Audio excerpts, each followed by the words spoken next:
He joins us live from campus. Josh. This is really frustrating for the university, Demetria, citing computer glitches both before and after graduation. But for these new alums, it is especially frustrating. They have done the work here. They're ready for the next step.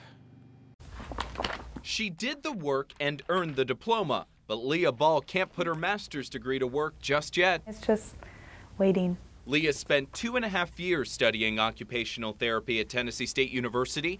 She graduated December 17th. But as of now, January 4th, she is still waiting to schedule her board exam.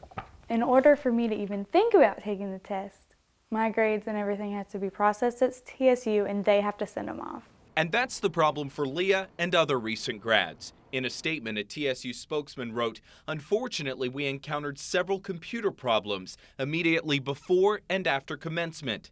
These problems affected the submission of final grades by the faculty, which also impacted the processing and clearing of students for graduation." We've done all of the hard work to get there and to do everything that we need to do, and our teachers have submitted our grades. They're there. All they have to do is click a button saying it's finalized. It is not clear how many graduates the problem impacts, but TSU is close to a solution.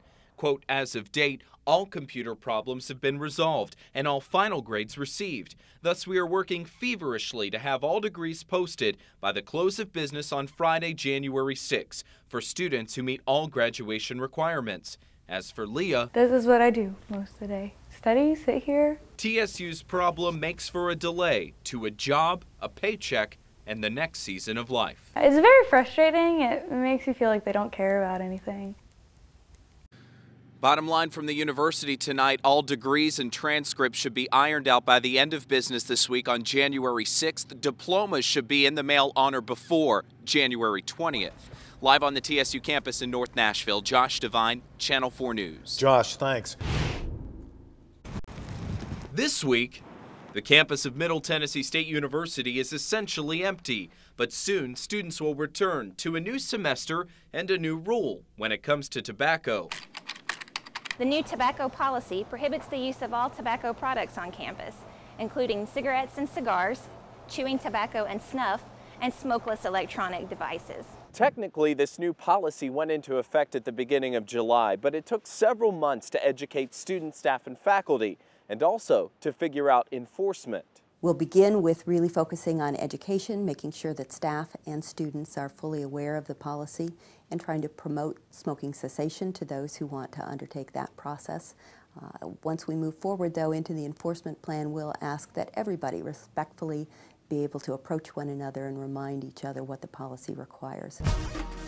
This fall, the university took to YouTube with the message and the meaning. One ad featured the football team's former quarterback, Kelly Holcomb. I don't know how you guys do it at your place, but MT is tobacco-free. Opinions on campus are split. The campus has a real focus on health and wellness, and I see this as a policy that's another step in the right direction. It's just yet another non-enforceable idiotic law. After all, quitting cold turkey is tough when you're one person, let alone an entire university. What I hear a little bit from the students is they would still like to have an area where they can smoke. I suspect that that will still be an issue on campus.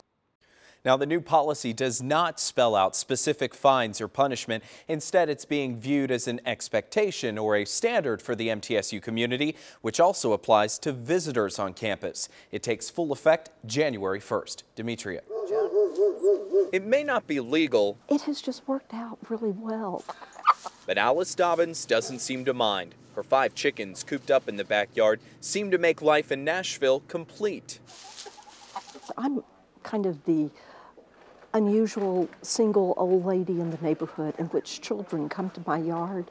They think my backyard is very magical. Tonight, Metro Council will consider a bill to allow backyard chickens. There are rules. Only up to 6 chickens, no roosters, and a $25 yearly fee. It has been a lengthy fight for supporters, getting a bit of a boost from a bit of a celebrity. We are broadcasting live today on location. Andy Schneider calls himself the chicken whisperer. He travels the country with his wife and baby in tow, preaching poultry and the benefits of the backyard. And when you think about it, it's nothing new. I don't think anybody on the planet now is really more than 2 generations away from having chickens in their backyard as a norm. For some, it is a source of food and fertilizer, but for others, the poultry is more pest than pet. Some worry the smell and the risk of predators could play a part in property values. Those in favor don't buy it. I know I could have 5 incredibly large dogs in my little backyard, and there's no issue about it. And they would bark all night or, whatever. But the chickens go to bed at night. They're quiet. Supporters will take that message to council tonight, believing the chickens are worth the fight. And I truly believe it's going to pass tonight, but our work isn't done.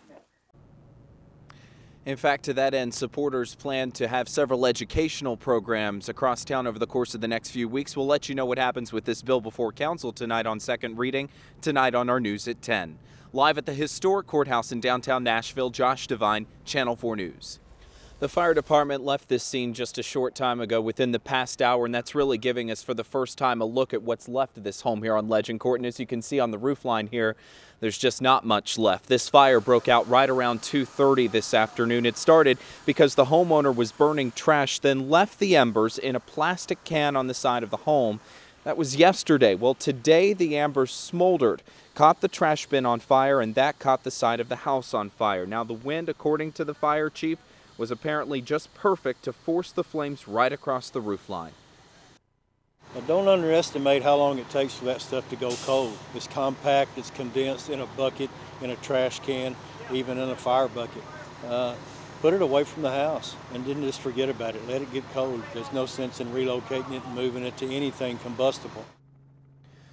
Apparently, this family had just moved to the area from Georgia. Tonight, the American Red Cross will be helping them to find a temporary place to stay. If there's a bright spot to all of this, it's the fact that no one was injured in this afternoon's fire. Live in Antioch, Josh DeVine, Channel 4 News.